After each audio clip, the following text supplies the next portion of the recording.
I didn't have anyone to turn to financially. So not only my living situation, I was like, how the heck am I going to travel abroad? And I changed my money mindset. And it was really through that I was able to save enough money when I graduated after 2 years.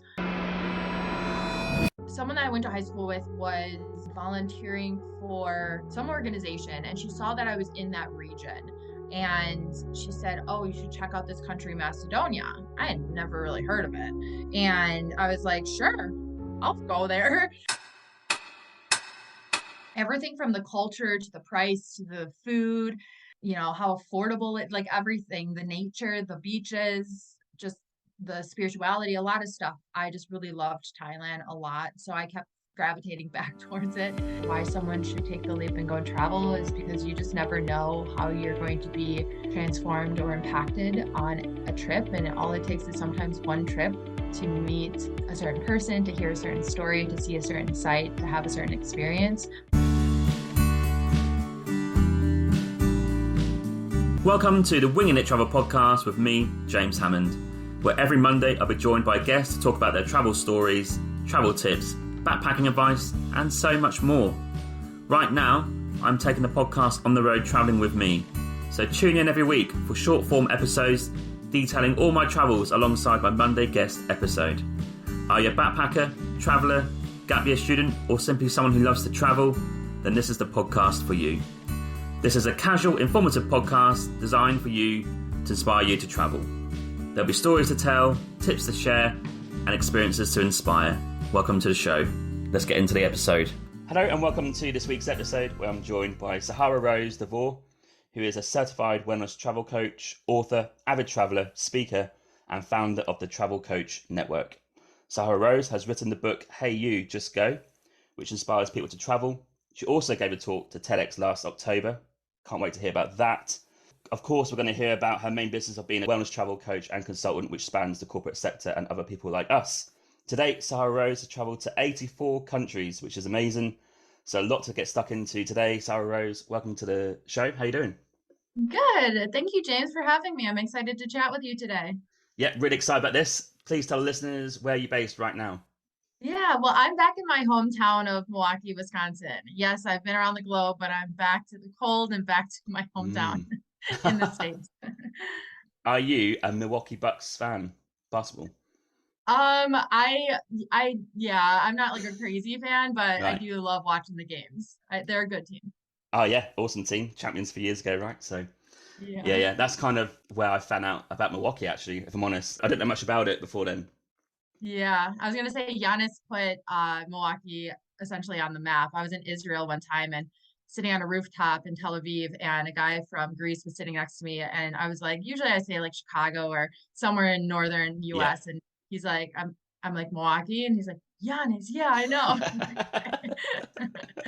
I was just in Greece over Christmas and they've got all Giannis shirts everywhere. Yeah, I Like heard no one that. else, not even Michael Jordan, just Giannis. And I was speaking to a few locals and they obviously know the Bucks because of Giannis, which is pretty cool. Yeah, no, it is awesome.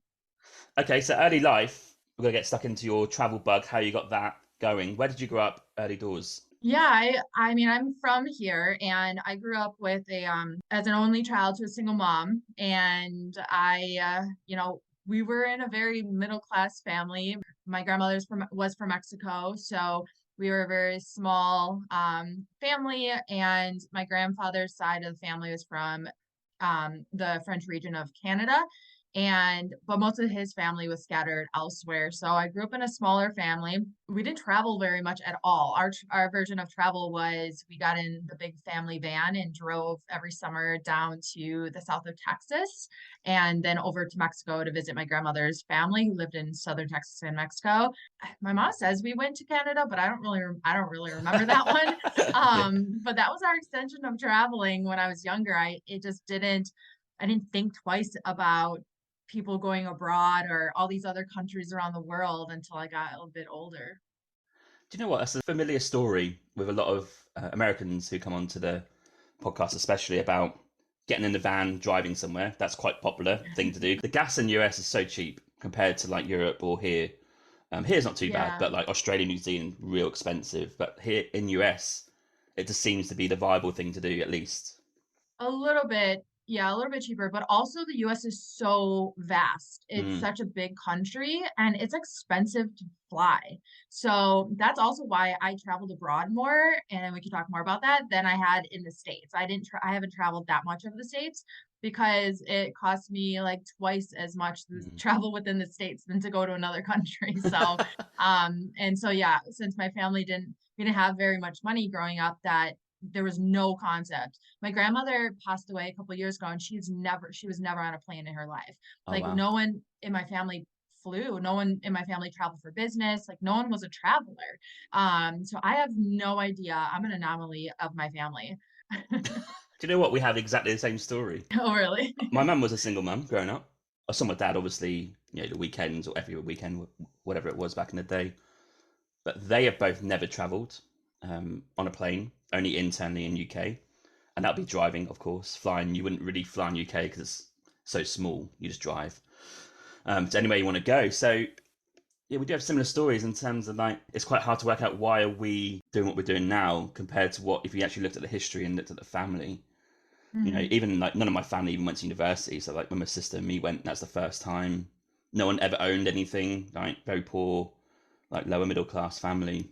So it's Hmm. very different growing up to what it is, I guess, now for me. Complete polar Yeah. opposites. So it must be the same for you. Like, did they understand it as well? What you do? Um, no, the majority of my family don't get why I was traveling so much, but I think a lot, but that isn't just from my family. I noticed that a lot in my hometown and Mm, my state. A lot of people from the States in general don't travel very much abroad, at least. And so, but that never, I don't really care. I don't shape my life for other people. So, um, whether my mom supported me and that's all that mattered, and she traveled quite a bit with me too. I flew out many places throughout my travel, so that's all that really mattered to me most. yeah, again, familiar with me. I took mum to Athens in December because I thought she needed a break, and she agreed. Yeah. So she came along for 3 or 4 days. That was great. I'm trying to convince my dad because he's never flown, never had a passport. He's getting older now, obviously. Trying to convince him to go abroad on a plane, but he just won't do it. Yeah, yeah, I can understand, but it's traveling abroad, especially, and traveling as much as we have, it's not for everyone. True. And you step into a different persona when you do travel. I know that when I would come home from a trip, from a long backpacking trip, I'd be like, who is that girl and how did she do it? But as soon as I packed my bag and I got back to the airport, I like snapped back into this persona, this character of mine, where I was this solo wanderer around the world where I could take care of myself and figure things out and everything like that. So it's not easy and it's not for everyone, despite, traveling the world sounds so desirable by so many people, but it's really not for everyone. Yeah, and I talk about this a lot on the podcast in terms of how would you get someone to maybe travel somewhere different externally, abroad if you like. But I was like, try and get someone in US to go to Canada. That's the first step, right? There's going to be like small differences. It's going to be fairly similar, but at least it's somewhere new, not totally comfortable, but you'll be fairly comfortable getting into like the foreign customs of another country, and then you can sort of branch out. If my Yeah. dad came to Canada, I mean, it's not going to be too much of a shock compared to England, right? But if you go to, Yeah. I don't know, Borneo from US, yeah, you're going to be shell shocked. Yeah, it's baby steps for people. I first started, I know we're going to talk about this, was in Ireland, but I firmly believe that everyone should travel it to some extent in their life, because traveling in general really shapes who you are and can really help and heal you in so many different ways. But I definitely don't recommend people who have never traveled to go to like Myanmar for the first time or India Yeah. for the first Oh time if yeah. you haven't Yeah. gone to a place where you're a bit more familiar with, just the way of living and stuff like that.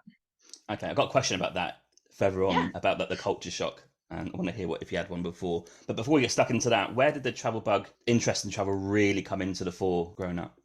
Yeah. I was recently asked this question of like, where did my wanderlust really stem from if I didn't grow up knowing about Yeah. travel and didn't really experience it or wasn't exposed to it? And honestly, it came from an internal desire to heal and also at the same time to escape what I was feeling inside too.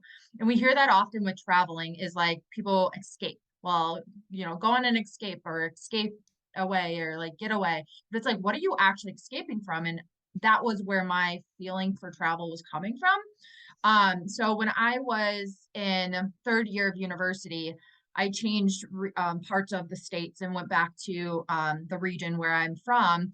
But so I lived in Chicago and I switched schools and I entered a hospitality and tourism program because I was never someone who knew what I wanted to do with my life. I didn't know what kind of Same. career path I wanted. I was Mm. never really someone who knew exactly. I had interests and I could do a lot of different things. I have a lot of talents, but I had a full ride to art school because I'm very artsy, but I turned it down because I was like, I don't want to be an artist. And so I just didn't know. And when I was changing schools, I had a very short window of time to find a program or find a school to get into. And I was coming from a very big Arizona State University, going to a smaller private school in Chicago. And I came across this tourism and hospitality program. I was like, hey, travel sounds cool. I've heard of this thing called backpacking before, I'll check it out and see what it's all about. And it was in that program I was very inspired. I learned a lot about the tourism industry. There's a lot of foreign exchange students in my class who talked about how many countries they've been to. One of my main professors made a big imprint on my life, and we're still friends to this day. And I was just inspired. And I said to myself that very first day in that program, I was like, I'm gonna figure out a way to travel abroad. But at the same time, I was also a broke college student working several jobs just to pay the bills in expensive Chicago, which is not even as expensive as it is now, but I was still paying quite a bit. And I didn't have anyone to turn to help me with money or anything. My mom was having a lot of difficulties, and which is why I moved back to my region because she was going through a divorce. So I didn't have anyone to turn to financially. So not only my living situation, I was like, how the heck am I going to travel abroad? And I changed my money mindset. And it was really through that I was able to save enough money when I graduated after 2 years. I had enough saved up that I could go to Europe, and that was the catalyst. I thought I was going to go for a month and a half. I had planned. I bought one of those Eurail passes that I don't think they sell anymore. It was like the 21 country Eurail pass. Yeah. It was like the most expensive thing I bought at the time. I think it was like $700. But I was like, okay, I'm going to go and do this. And I went to Ireland first, and I thought I was going to come back and quote unquote figure out my life, and wasn't happy being in Chicago even though there were so many opportunities. I didn't know what none of the jobs I learned about or that I heard about were of interest to me. So I was like, I don't want to just come back and work for a company or work for someone and stay in a city that I didn't really want to stay in so much. And I just really wanted to figure out who I was and what I wanted out of life. And I didn't know travel was going to help me figure that out, but I was like, hey, I'll just go on this trip and, come back. And then sure enough, I got bit by the travel bug. That's awesome. There's a few points in there. I think if anyone's younger listening, I'm talking like, I don't know, late teenagers or early 20s, like don't Mhm. be threatened by the fact you don't know what to do, because I still don't know No, what I you want to do. shouldn't know what Yeah. I always say you shouldn't know what you Yeah. want to do. No idea. I shouldn't say that. Like there are people who know Mm. since high school or something that they Yeah, want to yeah. be a doctor or a Yeah. teacher or a lawyer or a vet or something like specific. Totally understand that. The age of 18, when you go into, or I mean, in the States here, at 18, we go into college. And then at 22, we're done with college. At 22, you're still a baby. Like Yeah. we've been institutionalized our entire life, told where to go, what to do, how Yeah. to think, what to learn, and put in structure. And now we're quote unquote free. And people are like, crap, I've been told I have to figure out my life and I don't know what I want to do. I learned about all this. I had pressure too. I was like, hey, I have this expensive degree that my mom is paying for. How like I don't want to do anything with it. And I still decided to follow my heart. So I always tell people just like listen to your gut and do what you want to do. And it always work out in the end. You're gonna learn something along the way. Yeah, and it's totally fine to not know what you want to do and just do jobs that you can do. You mentioned that you're quite skilled across different jobs, same as Mm-hmm. me, that I can do different types of jobs. Am I genuinely interested in them? Probably not. But I know it can fund a travel, it can fund to the next thing. So it's totally okay if you're thinking right now that you want to travel. Let's say you got to do an IT job for 2 years to get the money. That's fine. Just use that IT job for 2 years, get your skills up, have that in the bank, and work towards Yeah. something new. It's totally fine with that. And also that comes with your point about in college having a plan. That's quite key because I was kind of the same as you. I got to you institutionalized. You get 17. Oh, what university do you want to go to? What do you want to do? I'm like, I don't know. I'm Yeah. fairly good at music, so I'll go and do music. So I went and done that. But halfway through the degree, then I realized I wanted to travel, right? So then you have to put a plan in place, and it's quite, unless you're from a rich background where you have money, which we obviously not, then you do have to put a plan in place, like a realistic, like, okay, I need a job, save this money, then I can go in 2 years' time. So that's a key point as well from what you just said about being okay, not knowing what you want to do, but also putting a plan in place to maybe go and travel. Yeah, definitely. I worked like 5 different jobs at once when I was Mm. finishing university. I filled my schedule with work because my goal was to save money and not spend my money anyways. Yeah, So I was still full-time in school finishing and working any job that I could find. I did choose jobs that I did enjoy because they just happened to also be flexible. So I was doing everything from so we're going to talk a little bit about my book, but I put all these different things that I did too, like nannying and babysitting, taking care of kids. I worked for like different online where they set you up with families. I worked in restaurants a lot. So all these different jobs that you do, you're always going to learn something anyways, whether it's what you like, what you don't like. I realized during those jobs that I didn't want to for the rest of my life be dictated with my schedule based on what someone else wants for me. I didn't want a yeah. boss to say you must come in these days or you can't go on a vacation these days. And I'd experienced that and I was like, in my life, I want to do what I want to do. So I never thought I was going to be an entrepreneur, but I did know in my heart that that doesn't make me happy doing that. So it all kind of has a full circle where you learn and realize different things as well. Yeah, key point, key point. Because I think if I had reflection period of that time I want to travel, I do kind of wish I figured something out. Hindsight is a great thing, but if I figured something out that was remote, I'm talking about, even though I could do computers and in brackets there, I mean, that's quite a broad subject.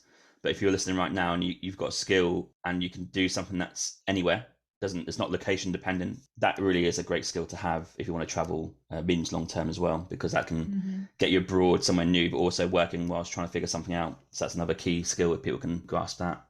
Yeah, definitely. It's great that you said that you can do different types of jobs because even if you travel, I'm sure we'll get onto this. Even if you're like, I don't know, backpacking in Southeast Asia and you want to work for accommodation, could be like working in a bar, restaurant, those skills will come in handy as well. So it's great that you got Mhm. that variety of jobs. That's pretty cool. Yeah, I mean, I'm grateful I worked it's like a joke in my family that I've worked literally every job you can think of.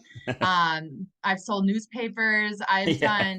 I've worked at like sports stadiums, I've worked at trade shows, I've done so many different things. They're all were fun to some degree, but that's what helped me save my money for traveling and make it back when I was, wanted to go on another trip and then also helped me fund my businesses when bootstrapped my own businesses and my savings is what I traveled on and started my business on without having to like Oh wow, work a different job while starting my business. So that's it brought amazing. Yeah, me the sense of freedom in different senses.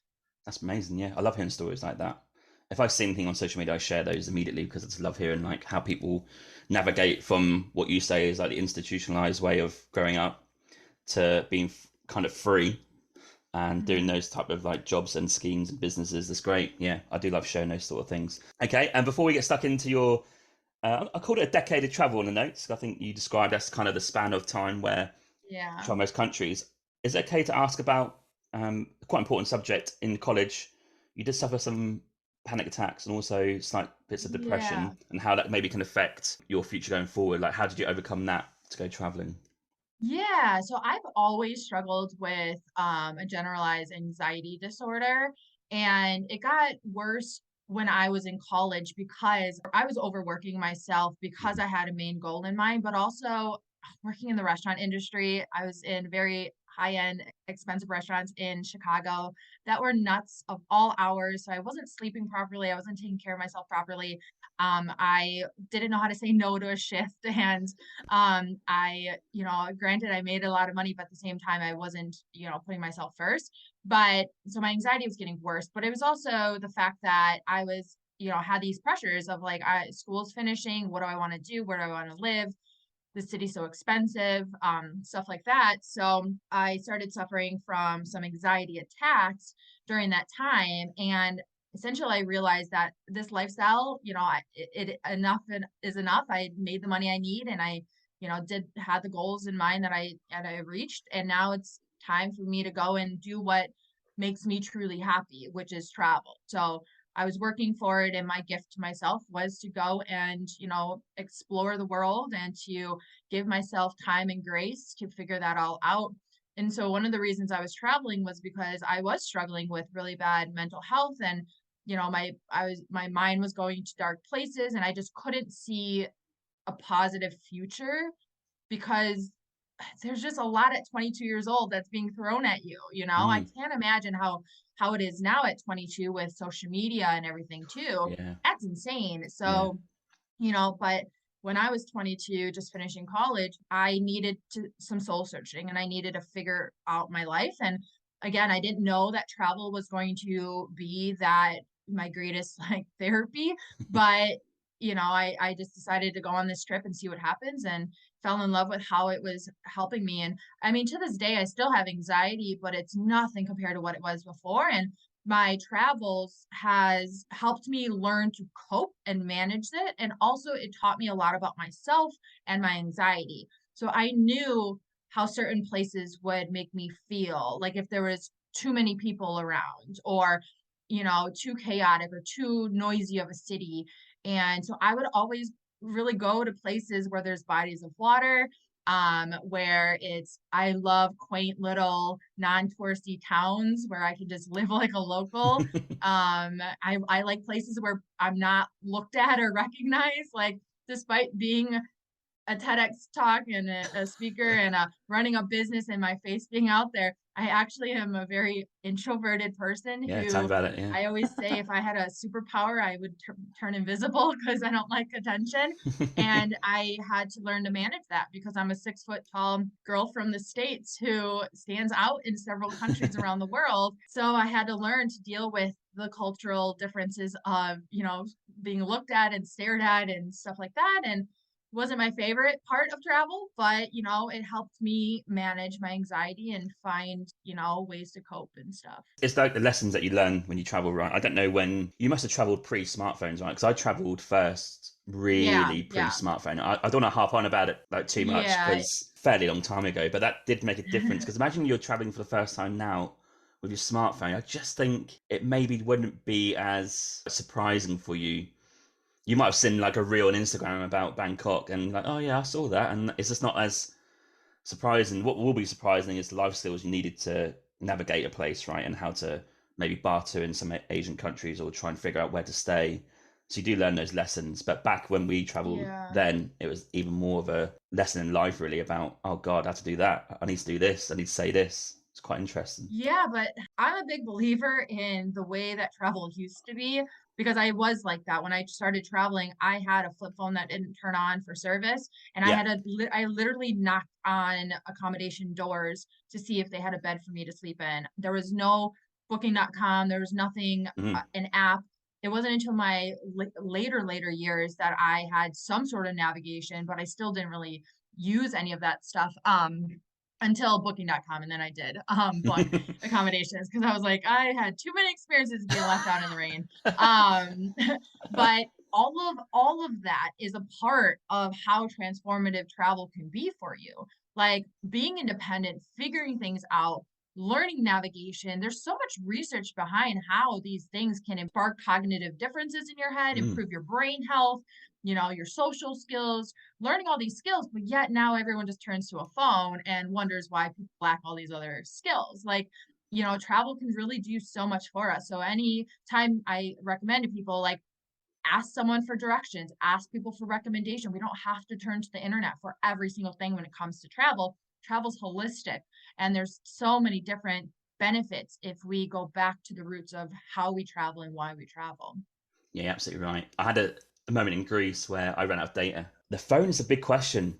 It's there to help, but I'm like, I can't use it all the time. Anyway, in Greece, I was driving from ancient Corinth, well, Nafplio, through Corinth to Athens, but my data ran out. This is on the last day. And I was like, oh God, I can't even like research the road. I'm gonna have to figure out where I'm driving. And that is a scary thought. But then you sort of learn, oh, you just follow like traditionally the signs on the road. They tell you where to go. And then when you They're get to there the for a airport, you have to reason. like remember where you went, and it was fine in the end. But that sort of like hour and a half, 2 hours where I could just log onto my phone or even stop and check it. That was a bit scary. I was like, oh, this is what it's like 10 years ago. Yeah, but you learn what you're capable of. Yeah, You exactly. learn Yeah, what yeah. you are able to do, or you learn to be resourceful. Hmm. Everyone turns to online for recommendations for places, but honestly, the best places and how I navigated around these different countries for 10 years was I would ask the people in the bunk below me, where'd you just come from and did you Yeah, like it? yeah. Like where are you going to, or where's your like what'd you do today? That's how I found these hidden gems and things that people ask for nowadays. More people, there was like a recent study that came out. Actually, no, it was like this conference from Skift, and it's their mega trends in travel for 2023, and something that one of the Skift editors was saying, or might have actually, there's the Skift CEO. He was saying how now there's information out there in their research on how especially millennials are looking for more off the beaten path and places that their friends and family have never even heard of. And Yeah. that was like 70%, and it's about 90% in China of millennials and their mindset around travel. So if we're looking for these things, Google's not going to have the answers of all these. Like, go back Mm. to the traditional talk to people and figure out, have conversations. Travel is about people in place. Add people in there. Yeah, I think quality point, because I'm now thinking when I travel next, I want to go some places that I just don't know much about. I never ask for recommendations. I think that kind of ruins the almost part of the fun of turning up and seeing what is to go and see, and your partner next to you or the person in the bunk bed opposite you will give you a recommendation. That's worth more than put it on social media. But I was Hmm. thinking, oh, what are countries that I don't hear much about? Where can I go that is not over commented about or written about? So that's kind of where I'm thinking at the minute. Yeah, because I'm a millennial, right? So I'm thinking, well, what's the off-beaten track? I don't want someone to tell me that. I want to go somewhere where I can find it. So that's kind of Yeah. where I'm at the minute with travel. It's quite interesting. I wonder what the next generation are thinking. One below us, is it Gen Z? I do wonder what they're thinking in regards to travel, because they're still quite young. But yeah, I think they might have a different mentality to millennials. Maybe, I'm not sure. Yeah, I'm not sure either. I think they're obviously very social media influenced on Yeah. where they travel, which I have a whole different bone to pick with that. But yeah, I'm not sure. I'm curious to see how it goes. But I think that with millennials kind of being in having the experience that is both pre-technology and post-travel technology, I think we have a very unique perspective Yeah. on the travel industry, and that's honestly what inspired my businesses and what helped me. So I'm so grateful for having traveled during that decade. Yeah, absolutely. Yeah. I mean, I talk to people about when I road tripped to Ukraine back in the day, 2012. Definitely pre-smartphones. Five of us in the car. My friend, who was a journalist, did have one of the first iPhones, and this is really hard to convey to people. When I saw him in the car, and he was like, "Okay, so we're going from London to Donetsk, right? Huge trip." He's like, "Okay, we're getting to Krakow. Let's try and book somewhere." And I was in mind, "Okay, we'll just turn up." And he says, "Now I have to go on my phone." And I just couldn't understand that he could go on his phone Yeah. and research on the internet someone to stay. Yeah. Like, it was like alien to me. And that was only 2012, and 2 years later, I was well into it. In 2014 when I bought a smartphone. But in Yeah. that 2 year gap, the change was huge, and that was the gap I went traveling Ukraine, and after that, kind of before I had a smartphone, to in the same trip getting a smartphone, and it totally changed. Yeah. Yeah, Big definitely. changes. Okay, let's go into your decade of travel. You said you booked a one-way ticket to Ireland. You mentioned Ireland already. Was that on purpose, or was that just the way it played out? There's a couple of reasons why I chose Ireland. One, at the time, my mom was dating someone who said he had a friend that lived in Ireland that he used to work with. So I thought it'd be a nice kind of cushion to be able to go and at least be with someone who's familiar, because that was my very first time going anywhere by myself Mhm. abroad. So at least I stayed with them for 5 days, I think. A small family in Dundalk, Ireland, which is like more inland. Mhm. And then also I chose Ireland because I was trying to find a more affordable price that was also further west so I can kind of work my way inland. Um, so some of the cheaper ones, which are still to this day, were like Brussels, Amsterdam, Berlin, and Dublin. So I was like, well, Ireland is further west, so I'll start there. I'll stay with the family, and then I'll work my way over. So that's kind of why I started with Ireland. Okay. And what did you make of it when you first landed? When I first landed, I could not believe I was in another country. Mm. I was like, I just couldn't wrap my head. I was like, I can't believe I am not in the US and I'm doing this. So I loved it. Ireland is very green and I am a very much a nature person. So I thought the cities were really cool and the people were very nice. Granted, this was so long ago, so I would love to go back and re-explore. But I took a train all the way down the East Coast and then took a ferry over to France. So I got to see the beautiful scenery on the East Coast. So I'd love to go back to see the scenery on the West Coast. I hear the cliffs of Moher are pretty. The family took me up to the Giant's Causeway at the Nice. north. Yeah. So I got to see a lot of cool stuff. I really liked Ireland. Nice. And did you plan to always kind of stay there for, I don't know, was it a week or not too long before definitely moving on to somewhere new that maybe wasn't English speaking? Was that your idea, maybe to go and test out a France, for example, where different language, different No, type of I culture? didn't think of language Mm. as going to be a barrier or something that I necessarily. I speak Spanish, but I don't speak any other language. Mm. But I never really thought about would it be difficult or, I'm also not really a language person where I want to learn all these different languages. I'm not very great at remembering all of them. You think I'd be able to like know something in every language. Um, but I forget it all. No, that language didn't really have an impact on my travels. Okay. And for this Europe portion, how long was that in terms of time? That was a month and a half that I went first. And that was just the Western Europe. Then I went back home and I realized I want to go somewhere. It was during the holidays when I came Yeah. home. I came home for Christmas and I said, you know what? I kind of want to go somewhere tropical. So I repacked my bag and I went to Central America for 2 months, 2.5 months. Wow. And then I just kept on going. Okay, before Central America in Europe, did you ever suffer any culture shock at that point? I don't think so. Mm. I don't really remember any country really having culture shock per se because I'm just a very open-minded and Mm. accepting, and it's not saying that people that do experience it are not accepting. I'm just such a go with the flow that things don't really phase me that much. I mean, language. I remember one time, my very first night in Paris, when I got off the ferry, I was just in awe that I was in Paris, and had always heard about people backpacking Europe. So I was like, oh, I'm not going to have troubles finding an accommodation. Mm. And sure enough, it was like 11 o'clock at night and it was starting to get dark and I had nowhere to sleep. And I could not find anywhere that said hostel. And I thought people stayed in hostels. Yeah. And so I went into a hotel and the guy at the front desk, I said, is this a hostel or can you tell me where it is? And he's like, this is a hotel. It's a hostel. And I was like, no, it's a hotel. I need a hostel. He's like, this is a hotel. I'm like, no, it's too expensive. I can't afford this. And so he got frustrated with me. So there was like language barriers Yeah. with that, but I don't know if it was like a cultural thing or not, that he just didn't know what I was trying to say. So I found some very nice girl on the street, a younger girl, and she let me sleep in her mom's attic. Oh wow. See, they always turn out all right, don't they, these stories, normally. Yeah. There's always something around the corner. What were some of your maybe highlights of that 1 month and a half in Europe? Like, what was some of the maybe a city or a place or a few of the countries? What do you say was your favorites?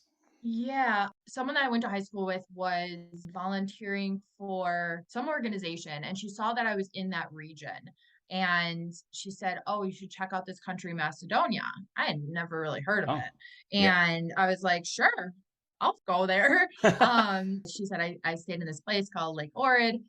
So I made my way there and I fell in love with this little town and I didn't want to leave. I was going to stay for a couple days and I stayed for like a little over a week. And Macedonia is like almost off the beaten track for Europe. Even now, Yeah, people say, "Ooh, yeah, yeah. yes, that's somewhere different." Yeah, definitely. I also remember like my first trip, I really liked Munich. It was during the winter time that I was there, but I remember Munich having some really cool architecture Mm. that really stood out to me too. It was just like, I don't know, Germany in the Christmas time is always just a really pretty place to be. Yeah, I think Germany all year is one of those countries that you can just go winter for the markets and it's really nice, and then summer it's beautiful. Like it's an all year place. I think Germany is it's an amazing place to go. I've not really done much of it criminally. I need to go back. And just some logistics of your first trip.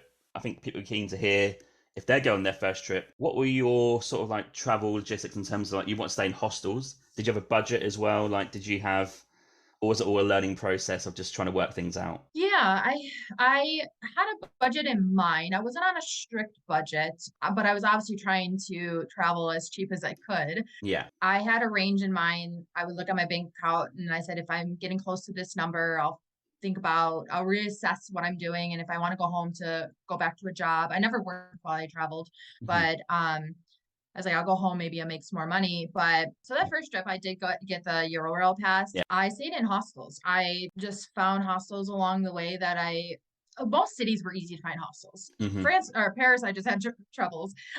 There's many signs for hostels, but I would meet people on trains or in buses, and they would tell me where they stayed or something. Or also, I had the books, the travel books that I would find in the different hostels. So Ah, I would then look yeah. in it and I would use it for a certain country and then leave it and then find a different one or use someone else's, and they would have all the different hostel recommendations in it.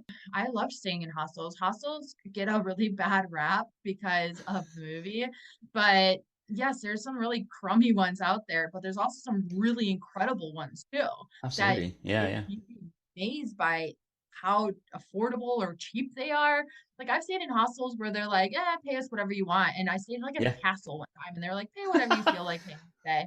I'm like, "Okay." One of the biggest impacts that hostels had was the people I met. Yeah. The amount of friends that I made in hostels that I still keep in contact with, and I visited them in their home country, or they let me stay with their friend in a different country, or we just helped each other in different ways. But the community around it. And that's something that I think a lot of people who stay just in hotels or Airbnbs or private accommodations really miss out on, because part of travel is getting to meet people and share stories and understand different perspectives. And hostels are great, for that. Yeah, I was going to say that how did you find the hostels? But you mentioned you had the books. So I guess they had the Yeah, details. I forgot that I had the books back then. Yeah. Yeah. And obviously people's recommendations as well. That's key. That's what I found when I travelled that, no, no, go stay there. I was like, okay, go and speak to this person. Okay, I'll go and do that. It's a real like Yeah. cool time to travel.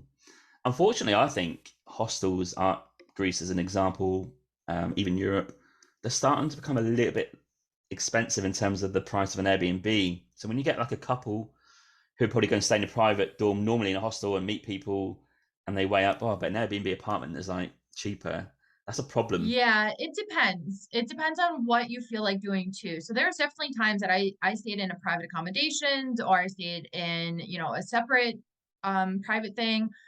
It depended on the price of the place, it depended on my mood, it depended on, a lot of different things too. Mm, So it's not that I only think you should stay in hostels, and I definitely didn't. I've stayed in hotels and stuff too. Everywhere is so different around the world yeah, of what they offer and what the prices are. yeah, that's a valid point. So you came back from your Europe trip, and obviously you want to go again, which I definitely had that same feeling as well. How did you come up with a plan to fund your next travel adventures? Well, that's a misconception that a lot of people think is like because I traveled abroad that I just went until I ran out of money and then I would come home. I never would let myself run out of money. I Oh, okay. had my mom also to take care of financially. Like I just never was going to get myself in a pickle where I had no money and I had to like, I don't know, that I wasn't happy. I would manage my bank account of my savings and I would say, oh, if it's at this certain amount, then like I said, I'll reassess things. Mm, I always made sure I had a cushion of some sort. So when it got too close to what I wanted to spend, then I would go back home. I also wanted to go back home to see my mom too, or maybe it was the holidays or something. And I worked various flexible jobs that also knew that I traveled. So whether a lot of them I would work for when I came back, and other ones I would just find other ones. I made money in so many different ways, ranging from selling used furniture online that I found at the trash cans to selling some of my paintings to babysitting or working for my mom's friends. Yeah. I just made and saved money. And then I was like, okay, I can go for my next trip. Very interesting, because I think a lot of people would assume, and maybe I assumed as well, that you would travel until you run out of money. I mean, that's what I did for a few times, which is quite stressful. But it's quite It is stressful. That's why I didn't want to yeah. do it to myself. But it's refreshing to hear that you had actually a bit more of a grown-up plan of, no, I'll go to a certain point in terms of time, money, and then I can go home and not be stressed out that I have to work. But you did work and made more money, and then kind of kept it going. So that's quite cool to hear. So you mentioned Central America was your next trip. I was going to ask, out of these sort of decade of travel, 3 or 4 countries maybe we can touch on, what would maybe be the first country out of your maybe 84 that we've not mentioned that would you'd like to mention? It's always a tough question, but I always give the answer of Thailand. And I know Thailand is a very like general backpacker answer, but I really loved Thailand. I lived there for several months for a couple times in different regions. Hmm. Bangkok is not my favorite, so that's not why I love Thailand. But Old Phuket town is a town that I accidentally booked at and didn't realize I was staying there until I got there. And then I was like, where am I? And I fell in love and didn't want to leave. And Yeah. actually had my mom and her friends come explore it with me. But everything from the culture to the price to the food, um, how affordable it, like everything, the nature, the beaches, just the spirituality, a lot of stuff. I just really loved Thailand a lot. So I kept gravitating back towards it. And one of my more recent ones in 2019, I was in Israel and Tel Aviv, and I actually really enjoyed the city. I didn't know what to expect, but I know they say Tel Aviv is like a whole different country within Israel. Yeah. But I did explore outside of Tel Aviv. I met some people and we traveled around. Tel Aviv was really great. It's a city that was still familiar. It was kind of like a San Francisco vibe, San Diego vibe to it, but yet it's still culture and religion, and food is amazing, and it's a younger crowd there. Everyone's at the beach. It's a very wellness centered destination. They're Hmm. like the biggest wellness tech hub in the world. Oh wow.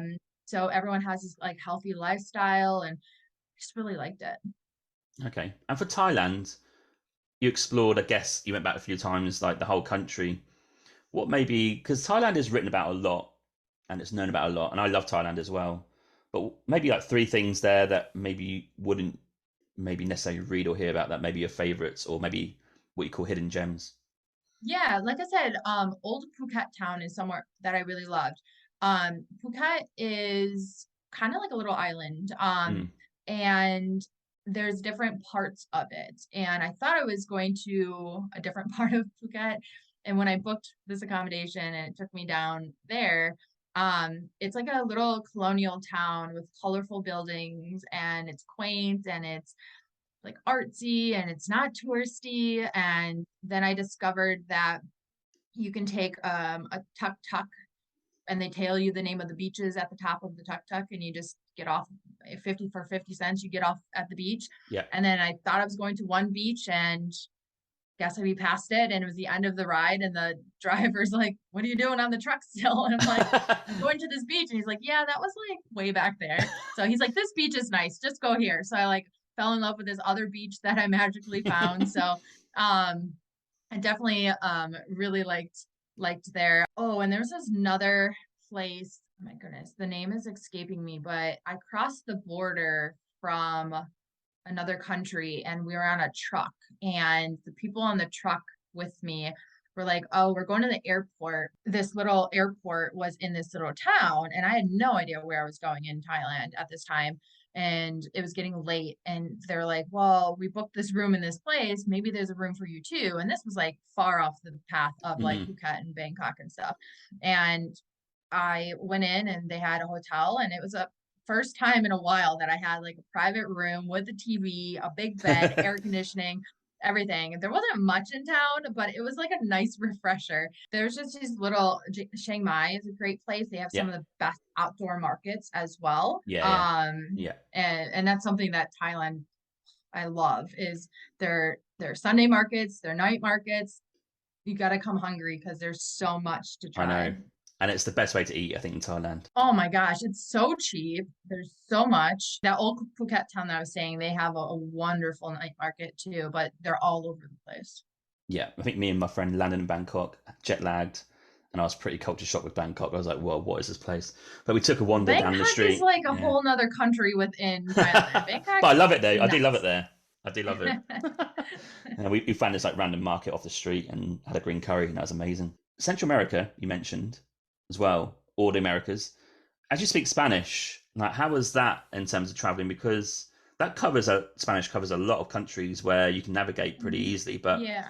for someone like myself who didn't know Spanish, I had to learn on the road. Like I was in Argentina and like then Chile trying to learn Spanish. But how did you find navigating through the Americas, and what some of the countries there that are your favorites? Well, I started in Costa Rica and then I made my way down. I went to Nicaragua, Honduras, Guatemala, Belize. That was all at the time. I mean, speaking Spanish for me made it so much easier. Central America at that time when I did go was not as touristy, especially like Costa Rica. So I always say that, people are often afraid to travel because they're like, well, I don't speak the language. That should never be a hindrance to why you Yeah, travel somewhere. yeah, Because I always say tourism is one of the biggest economic generators for countries all around the world. mm-hmm. And when you think about who travels most, it's going to be people from the States, Canadians, Western Europeans like Germans, Australians, Yeah, and they all speak yeah, English. yeah. So most likely you're going to find someone somewhere who speaks at least a little bit of English around the world. So at the time, it was easier for me to navigate Central America because I speak Spanish. But I mean, I met other people who didn't speak Spanish and they were just as happy and just as fine to get around too. But also in Central America too, there's so many like small like surf towns and little towns where people from other states would have businesses. So they would speak English as well. Got it. I remember 3 months Southeast Asia and right back to Auckland, New Zealand. That was 3 months of like the first ever travel I've done outside of English speaking countries, and landing in Auckland on a bus and they just tell you, oh yeah, it costs this much and you can go on. It's a bit of a relief in the end because 3 months of bartering, trying to work stuff out, it does get a bit tiring, especially if you don't speak any of the languages because you're trying to work things out all the time. Oh, it does. It takes a mental toll sometimes. Yeah. I've been in countries, I tend to travel to countries that were not very touristy. I spent a lot of time in Southeast Asia, mostly. I've been to a lot of places many people don't even know where they are on a map. I just prefer those. But within a lot of those countries, when it comes to culture, they're just known for like bargaining. And sometimes I'm like, just give me a price and I'll pay it. Like, but at the same time, I'm on a budget. So I'm like, I'm not paying that price. Like, so I learned to shop around and compare prices. So, but after a while, I'm like, I just need to go back home where I can just like, a price is a price and that's all. Yeah. So I'm not going to get ripped off. And like, there's just things you have to think about because it's just, how they have, how countries run tourism. I don't know. Yeah, that's fair enough. I've got some questions about your travels in terms of, I won't say like logistics, but more like about feelings about traveling. So first you mentioned before the travel community, like how did you find that? Because I felt like I found almost my people a little bit to an extent. I was like, oh wow, people are doing this like the same as that I want to do it. Whereas like where I'm from, I don't know if you experience this where you're from, no one wants to go and backpack for 6 months. Yeah. Like it's very rare to find someone. And even anyone who's done it, so you can't even compare stories. So how did you find the travel community in these different areas of the world? They were mostly just hostels. Hostels is where I found it because I didn't Yeah, have anyone in my hometown to travel with or talk about travel or anything like that. So it was hostels is where I met people, or it was, on the beach and there's people nearby, or it's on yeah, the bus. I took a lot of night buses or like long buses. And any time I had a chance where I could like meet someone or something like that, I would spark conversation. And that's really where I met my community of people until I started my own travel coach network, which is a whole different global community. People connect in other ways that way too. Okay, and you mentioned you traveled solo. So what are some of the lessons that you learned? Oh gosh, what did I not learn traveling solo? I always say that travel was my greatest professor. And traveling solo, one of the main things traveling did, it just shaped me into who I am today and what I want for my life. It gave me the perspectives that I had on other culture and people, and the compassion and the empathy I have for humans, and animals. And it inspired me for my business ideas by learning about the industry and getting to understand, why people travel and what it does for people. And then, it built lifelong memories for my mom and I together. And it created experiences that impacted me that I'll carry for a lifetime. And it really it added a lot to who I am, like everything from like recycling to, I've been to the slums of Mumbai Mhm. and saw where a lot of the recyclables go that are packaged from different countries, and one little person sitting in the corner hunched over separating by color. I'm like, so if I see someone throw something in recycling that doesn't Yeah. belong there, I'm like, you don't even know. So it's just so small things like that too. So it taught me what matters in life and what doesn't matter. It taught me material things don't matter. Some of the happiest people around the world have very little material things. It taught me to have gratitude for what I do have, and also what I, show me what I want in life as well, and what I find value in other countries that they have and in their culture and everything too, that I wish that we had here in the States. And, Mhm. it also helped me become someone who inspires my friends and family to be better as well.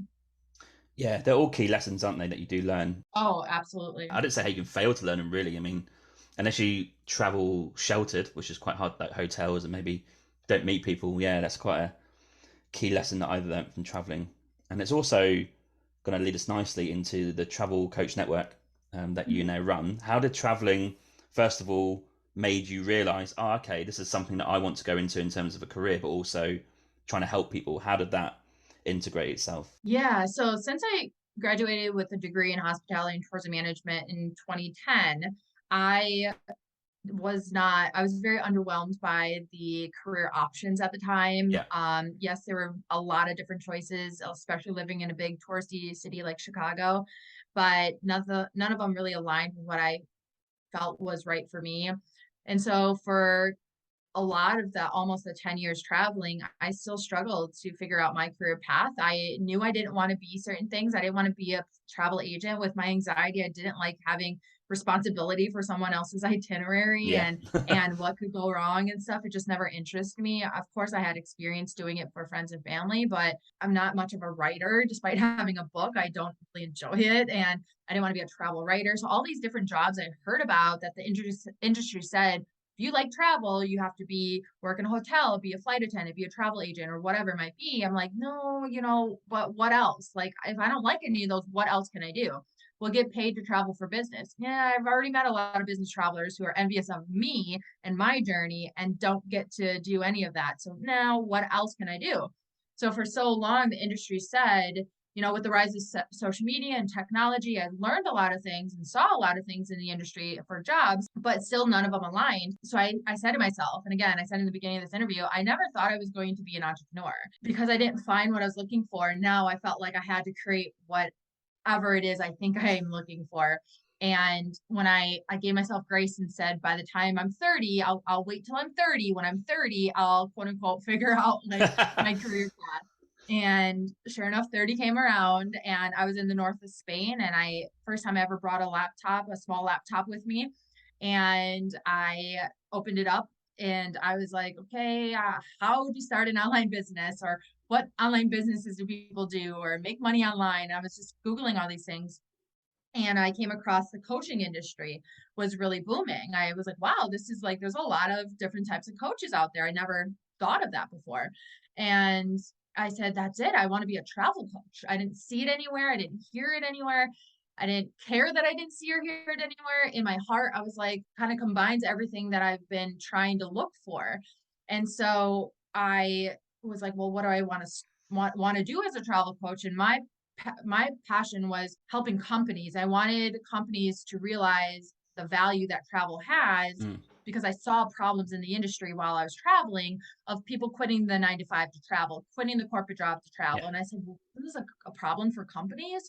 Like, don't they care? Mm. Like, I saw people, the burnout epidemic that was happening in the workplace and people just starting to travel. And I was like, well, if people are turning to travel, why are companies not paying attention to it? Yeah. So I just started researching for a couple of years. I dove into research on corporate wellness and the wellness benefits of travel. That led me into like the business travel burnout epidemic that was happening and all these different things. And I built my wellness travel coaching business to target companies of different sorts.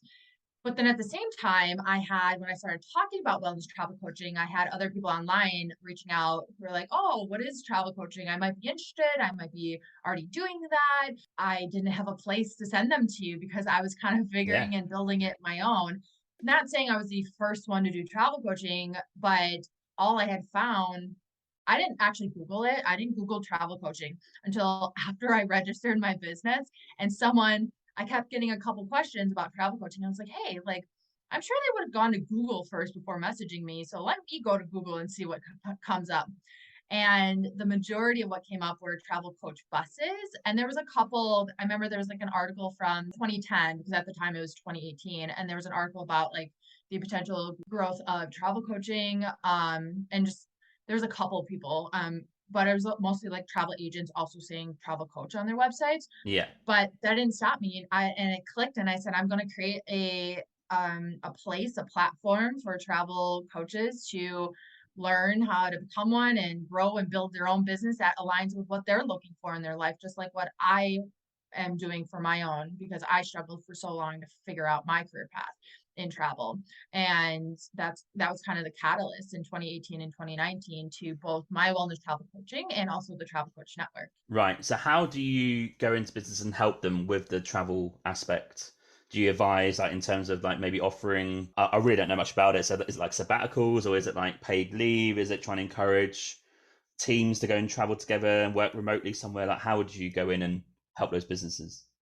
Yeah, so I do a couple different things because the companies all do something differently. Yeah. So when it comes to corporate wellness, what I do, I'm more on the education side of things. I'm more of the consulting side of things, than the actual travel coach. I want to make more of be the person that makes the impact across the companies, versus the facilitator of the travel coach, and that's why I built the Travel Coach Network.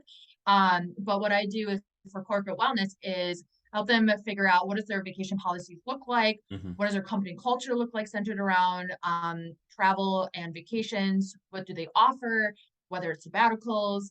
Now that remote work is on the rise, there's a lot of talk with companies trying to up level their team engagement and company culture and keep people connected that are Yeah. dispersed around the world. And then business travel, I've paved my path in the business travel industry.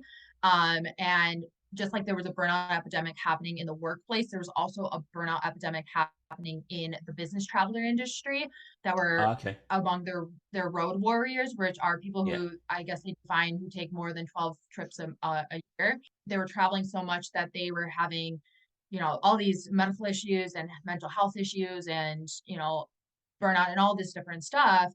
So I was diving into this research and realized all this. So I take what I do for corporate wellness and apply it towards business travel and give different tips and education on how they can choose certain suppliers to like hotels to put their people at, or what kind of tips can their business travelers do, like taking a walk by a body of water, by taking a break by being outdoors, if they have time to volunteer in the local community, different stuff by immersing them in the location. And then as I grew my business, I have a lot of different other types of tourism and hospitality companies reaching out, like hotels who are looking to think outside the box with wellness experiences. Oh yeah. Because my belief is Mm. always that wellness travel stems far beyond gyms, yoga retreats, wellness centers, and Yeah. spas. Yeah. I have a lot more of a holistic approach to travel wellness. And also what I've been focusing a lot in now too is helping shift the marketing around tourism and hospitality companies that speaks directly to the needs of the travelers versus the generalized, personalized, customized, transformative experiences, which they all slap on their websites but don't have much meaning behind, that isn't any different than what has been done in the past before. So it's really just reshaping how travel is used and viewed, and more of a tool to help us thrive in our various aspects of our life and professional life versus just a vacation with the logistics of an itinerary. Got it. Very interesting, because I noticed or first saw travel wellness in my first job in Australia, and this is 2013. And this person who owned the company was focusing on wellness as being a big priority for the business. So what she'd make sure is that there'd be a PT person come in twice a week that take us down to Albert Park in Melbourne and do a workout and get together and sort of team bonding. Would make sure there'd be someone on hand to speak to if anyone at work needs to talk to someone. I was like, wow, like what is Mhm. this? I've never experienced this before. And that was 2013. And ultimately, she ended up selling that business and then setting up a wellness travel company in Australia, in Melbourne. So that was the first time I saw it, and I couldn't believe it. They actually want to look after you at work, which is quite unheard of back in, well, 10 years ago now. So what does the travel coach network do in terms of part of your business? Yeah, so essentially there are two separate businesses. As a wellness travel coach and consultant, I focus a lot in the corporate space, but then I built the Travel Coach Network at the same time as what I was building my wellness travel coaching business.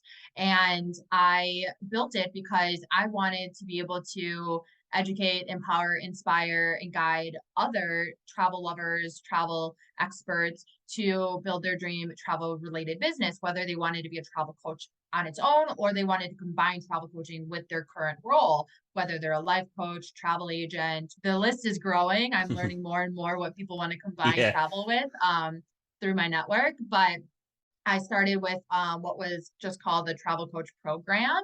And I combined, of course, the coaching aspect with the business aspect, with how to combine your passion for travel and all of there. And then I think it was 3 years ago, I got it accredited through the International Coach Federation, which was quite difficult process. So now it's the world's first and only accredited ICF program for travel coaching that's recognized internationally. Oh, And of wow. course, how it has evolved over the years is now the best program that I truly believe I can put together, because not only did my business and my knowledge grow and evolve over time, and I provide everything that I learn and know to my network, but the industry is in a really interesting place right now where there's different and more creative and meaningful things to think about. So it really aligns with a perfect time for people to start integrating this sort of approach to their travel business. And the Travel Coach Network has grown into just a global community of travel experts of all different sorts of niches and interests and backgrounds and experiences online that really inspire me every day as well. Oh, that's awesome. So someone like me, for example, who I've said I think twice this podcast, I don't know what I'm doing in terms of career, but I would like to combine travel with something, but I don't know what that something is. So would I be like a perfect example of maybe like coming on to one of your courses or the course to even learn about what potentially I could do going forward to combine travel and the business aspect to try and make a career out of it? Is that sort of the target audience? Yeah, a lot of people start from complete scratch who Mm, know that they have a passion for travel yeah, and certain interests and skills in travel. And we just go through this assessment and these coaching sessions where essentially I'm your business coach to help you figure out, like, what does that look like for you? What do you really want to do? What impact do you want to make? Who do you really want to help? What do you really care about? And sometimes people know right away because they're like, yeah, well, I really like the life coaching aspect and helping people one-on-one. I always say, just because it's a coaching program or coaches in the name does not mean that you have to do one-on-one sessions or group coaching sessions. You can really build your business in any structure that you dream of. I have people who combine it with running retreats. I obviously am in the corporate space and I do a lot of help in different ways for companies. I create digital products. There's a bunch of different revenue streams you can create in your business. It's more, you have to identify, what do you want to do? How do you want to structure your business? How do you want to make money? How do you want to serve people? But a lot of times people don't really know, where do I start? Who do I Yeah. serve? What do I do? And that's what we all do through the program too. Yeah, that's key, because for me, the travel part is easy. But the hard part is how can I combine it with something to make it last longer and make a business out of it.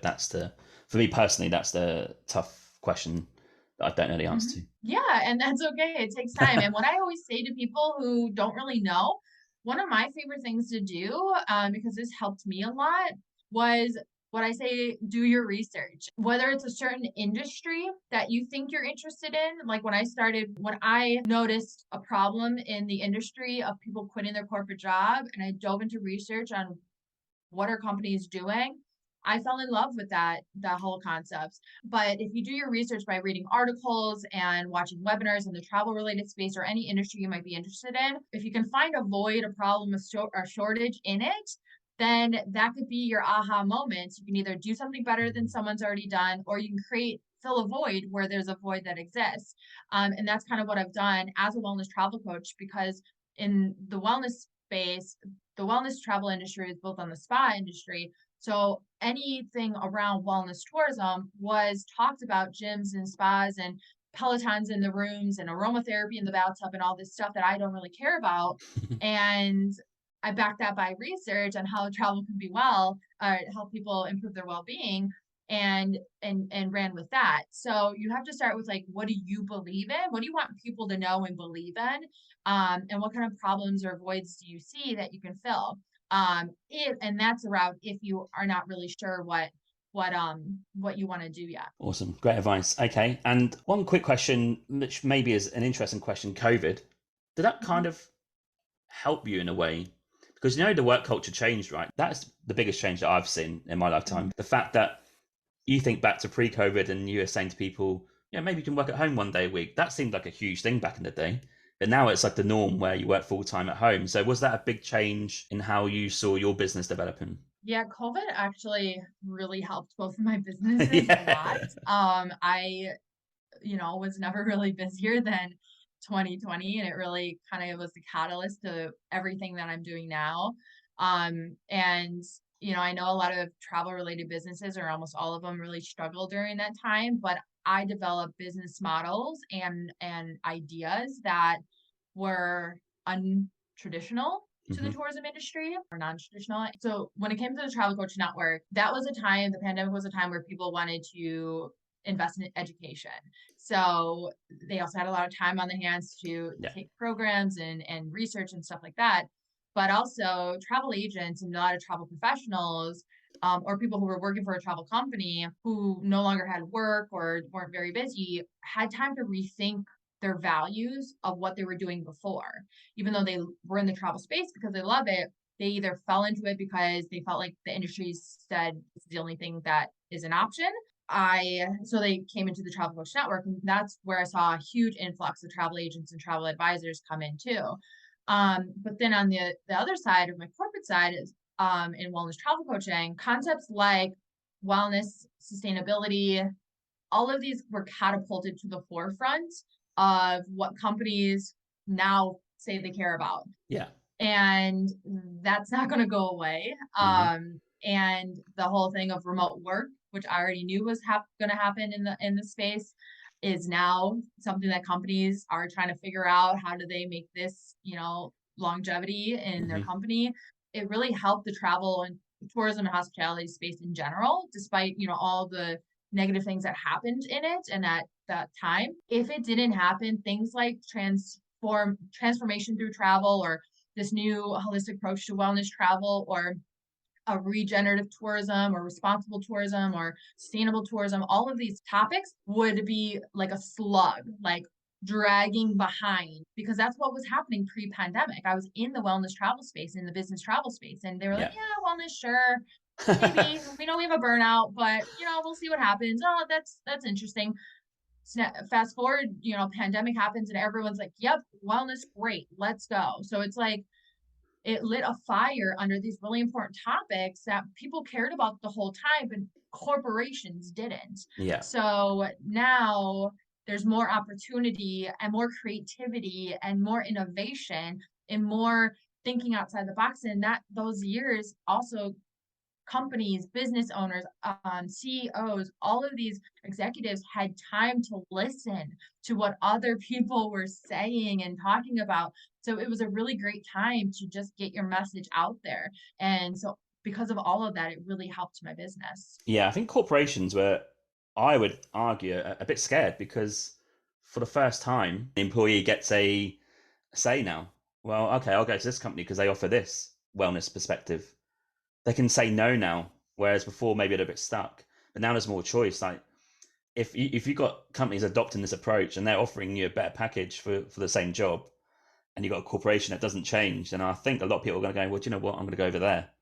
And that's a big Mhm. shift in mentality in Yeah. business, I think. Yeah, absolutely. People have more choices than ever before. Yeah. Um, and not only in what job to work for, but how to spend their time and how they make money. So there's more opportunity to make money online than ever before, and Yeah. that's not going to go away. True. So these are all things that companies need to think about. They think that remote work was like a temporary thing that people wanted for a little bit, but I was like, that was happening pre-pandemic. And Mm. now people who thought it was so far out of reach for them had a taste of it and they're not going to go back, or they're going to have some sort of hybrid of it. It's just something that, there's a reason why we're struggling with this great resignation where companies are struggling to Yeah. get people back to the workplace because, give people a taste of flexibility and freedom. And, you know, there was an article as well that came out that showed that when it comes to tourism, that this is the same one about the millennials are caring less about material things and more about experiences and how they spend their time and where they choose to go, and how long they travel for. So it's very true. Traveler behavior has changed and the industry has changed and the world has changed and humanity has changed. So companies, whether they're tourism and hospitality or they're just companies in general, need to start, looking at the bottom line a little bit differently and looking at what value and investment really mean. Yeah. You're absolutely right. You're true. True, true. And did that lead for you? Because you've been in multiple platforms and publications, right? You've been seen in Forbes, Business Insider, Travel Weekly, Condé Nast Traveler, etc. So did that lead towards you doing the TEDx talk? Um, yeah, kind of. I've been in over 130 something different publications because very early on in my business, I knew that I had two ideas, travel coaching and my approach to wellness travel, that we're going to need more of a voice and an amplifier to help Hmm. me get that message out there and to establish credibility. So I learned very early on how to pitch to the media and how to land media opportunities and how to Got it. spread my message.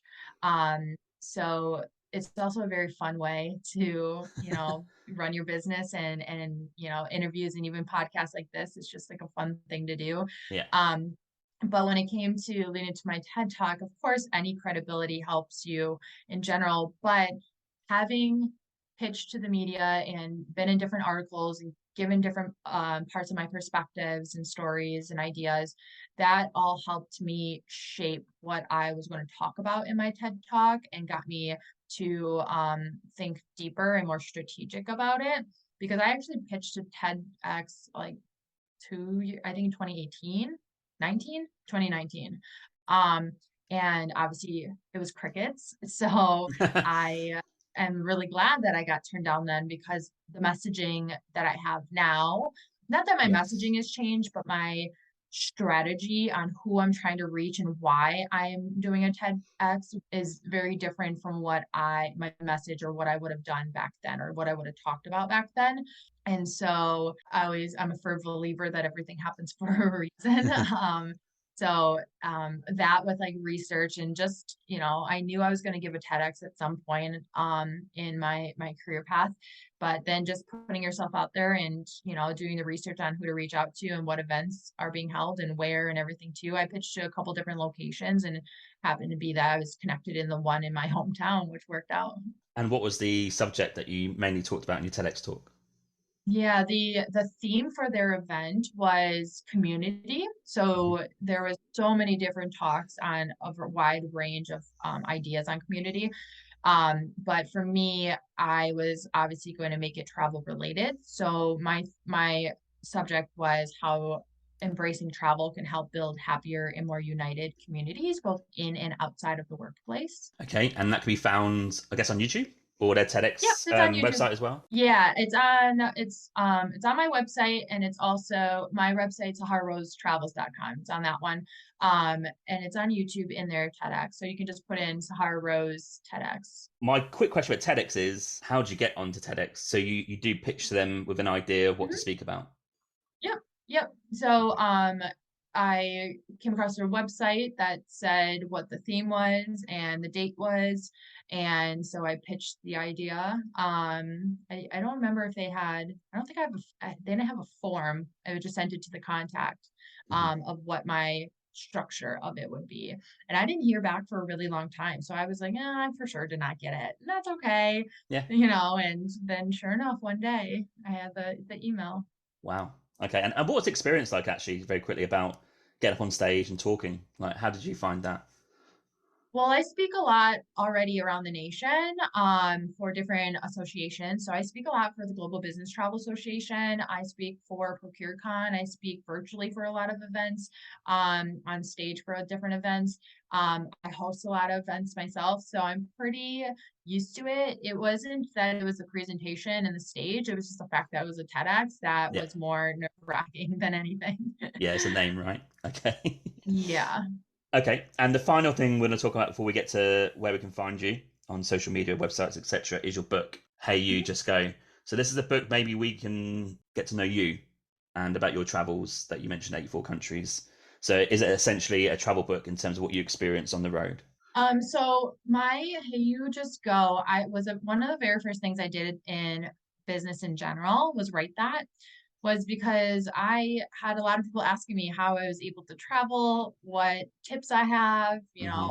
everything from safety to my favorite websites to my strategy on how to travel on a budget, just Yeah. everything. I put every single thing I did into that book. And then I also added a coaching aspect too of the mindset around traveling or traveling solo or traveling abroad or navigating different languages kind of addresses a lot of these fears and worries and concerns that a lot of travelers have also.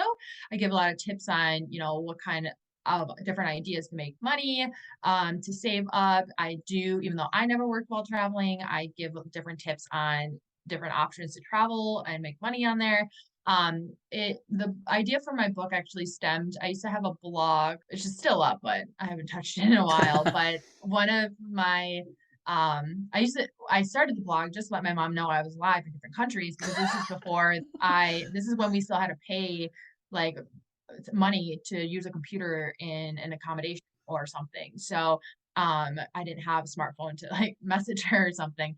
Um and so I started a blog to share my stories. I was tracking the blog analytics and I noticed that two posts were doing a lot better than all my others. And one was called How to Travel the World When You Can't Afford It. And the other was How to Travel the World on a Budget or something like that. So they're Hmm. very related.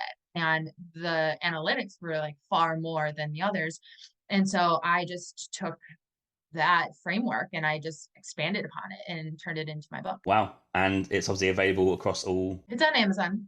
Yeah, okay. I'll find that and I'll put that as a link in the show notes so people can access that. I'll give it a read as well. I love reading books from my guests because I feel like they're my people, so I want to see what you're going to say. Okay. And where can we find yourself for your businesses and also in terms of websites and social medias? Yeah, so if you want to follow the Travel Coach Network, you can find us on all platforms. So the Travel Coach Network on Instagram, on Facebook. You can find us at thetravelcoachnetwork.com. I, as my wellness travel coaching consulting, I'm at sahararose.travels.com, and Instagram and Facebook, you can find me as Sahara Rose the Travel Coach, TikTok as well. Those are our main platforms. Cool. And I'll put links on there. You're also on LinkedIn as well. Yeah, so I'm on LinkedIn. So if anyone's kind of like, I run my corporate business off of LinkedIn usually. So I'm on LinkedIn, Sahara Rose De Vore on there. I did read somewhere that that's quite key actually. For I was reading something about podcasts and they're like, oh, put stuff on LinkedIn. I'm like, oh, yeah, I guess so. I have a LinkedIn. I don't use it that much. Yeah. Yeah, I built my whole wellness travel coaching business to what it is now based off my LinkedIn. Wow. So Okay. I didn't have a website up until a couple years ago, and I don't even really use it, or I don't even know if people are going to it. So it's just all of my stuff is on LinkedIn. Wow. For my corporate side, my relationships, my opportunities, a lot of things are on there. Great. Good tip. Okay. Awesome. I'll put all the links in the show notes so people can access those. So we're going to finish the episode with my quickfire travel questions. They're normally Okay. your favorite things. It's a fun thing to do at the end of the episode. Based on your travel, so you travel to a lot of countries. That's great. So I'm going to ask maybe some tough questions for you, actually. I'm going to ask first. Hey, yeah, just a quick one. I just want to say there are many ways to support this podcast. You can buy me a coffee and help support the podcast with $5. Or you can go to my merch store with the affiliate link with TeePublic, where there's plenty of merch available to buy, such as t-shirts, jumpers, hoodies, and also some children's clothing. Thirdly, which is free, you can also rate and review this podcast on Apple Podcasts, Spotify, Podchaser, or Good Pods. Also, you can find me on social media on Instagram, Twitter, Facebook, and TikTok. Simply just search for Winging It Travel Podcast, and you'll find me displaying all my social media content for traveling, podcast, and other stuff. Thank you.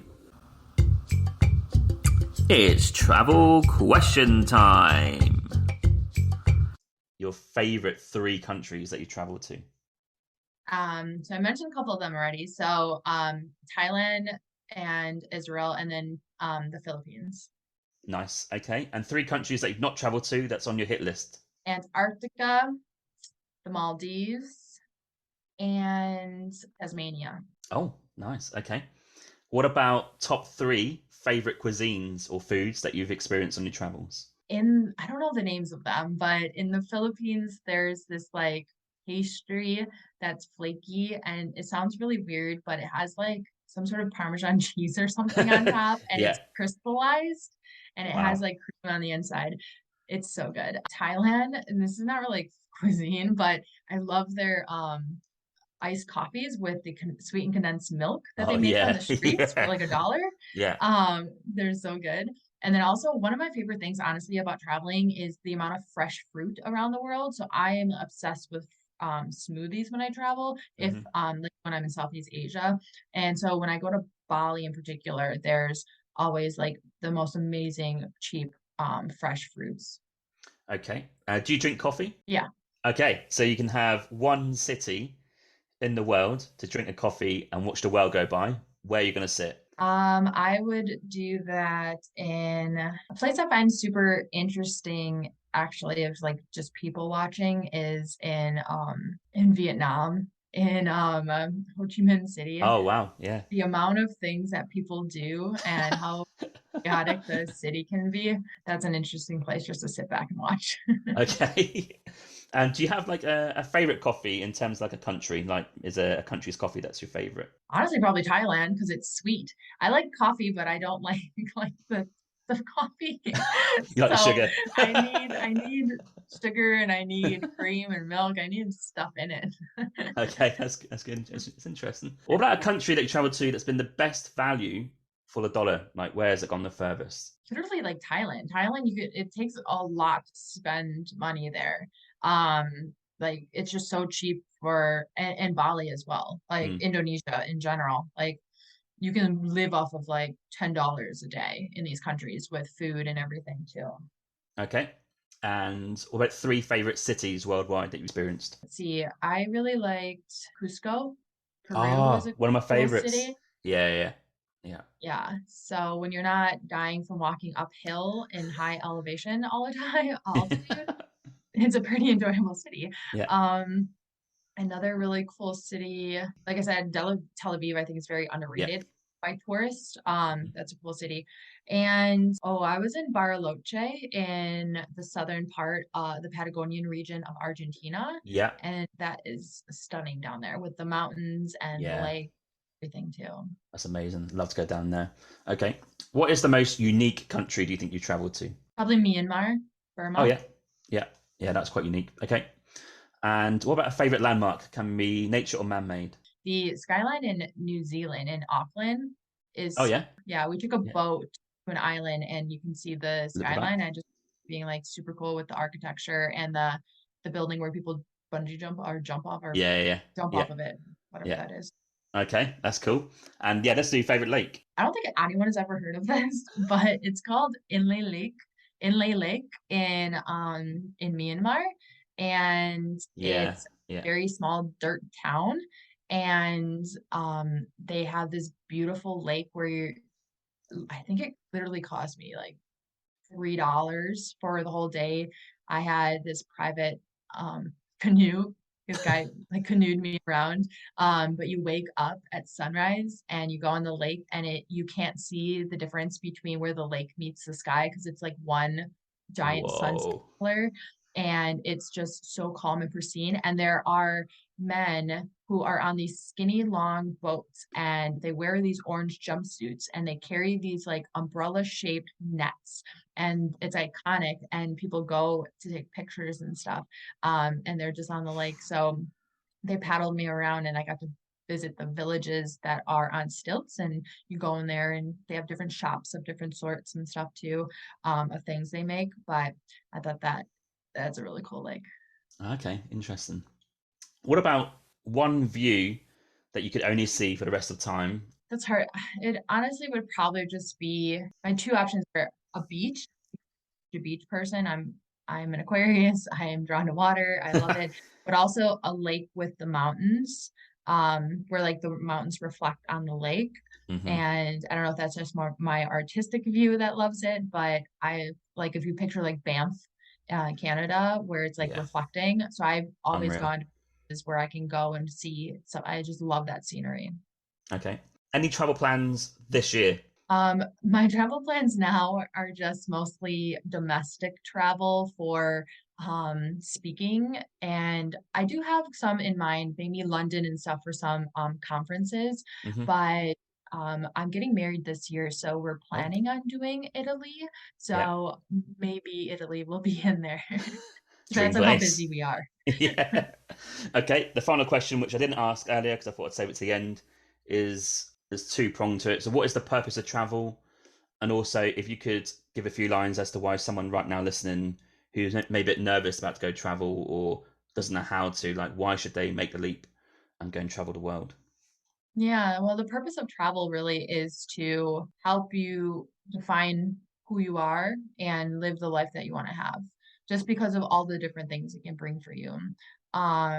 And why someone should take the leap and go and travel is because you just never know how you're going to be transformed or impacted on a trip. And all it takes is sometimes one trip to meet a certain person, to hear a certain story, to see a certain sight, to have a certain experience that could be the catalyst to either your life changing, your idea for a business, like anything can happen and you just never know. So the world is just too small to stay in one place. And I think the more that you travel, then the more well-rounded and more enriching your life can be. That is a great way to finish the episode. So, Sahara Rose, thanks for coming on. I've learnt a lot, and I genuinely mean this. I think what you're doing in terms of your business, combining travel with a certain aspect of business and that combination is something that I'm definitely looking into. And you are someone that I will be following very closely and will probably even contact you about the next steps, even taking on your courses or whatever it is. Because I do think that's the next step for me. So, thanks so much for coming on, sharing what you're Me. up to in terms of travel and your business and getting to know you. It's been great. Yeah, likewise. Well, thank you so much for having me. Thank you so much. Thank you. Thank you for listening to my Winging It Travel podcast episode today. You can find me on Instagram at James Hammond Travel or Winging It Travel Podcast. You can search for both. I release weekly clips of this podcast episode, as well as photos from the last 8 to 10 years of my travels. You can also follow me on TikTok, Facebook and Pinterest by searching Winging It Travel Podcast. I do release daily content to do with travel and the podcast throughout the week. Also check out my website jameshammond.org. There's content about myself, my travels, and there's also a newsletter sign up as well as a contact form. Finally, please rate and review the podcast on Podchaser. This is my platform of choice. Alternatively, you can rate this on Apple or wherever you get your podcasts from. This really helps the podcast gain a bit of traction for the future in terms of guests and content. And I'm glad to see that you guys are listening out there, reviewing it and enjoying the content so far. Stay safe, stay humble, keep listening, keep traveling, and I'll catch you soon. Cheers, James.